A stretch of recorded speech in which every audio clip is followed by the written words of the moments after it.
Hey guys, it's day 23, so let's begin. Arts Workfly. Okay, so today I'm going to try doing caricature of someone, and I need you guys to guess and tell me who is the person. I have always tried caricature with myself but not other persons, so we'll see how that turns out.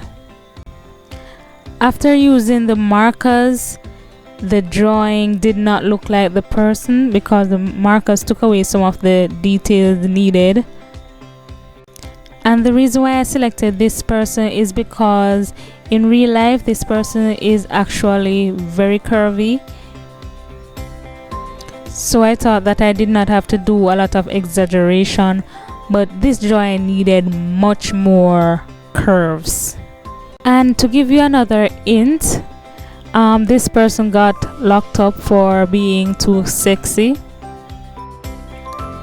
and her graduation speech was exceptional. If you can tell me who I was trying to draw, then you might just win a free portrait drawing.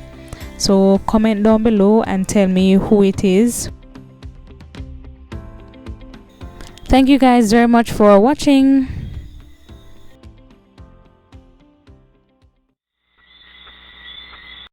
Please remember to like, share, comment, subscribe, and hit the bell so you can always know when I upload.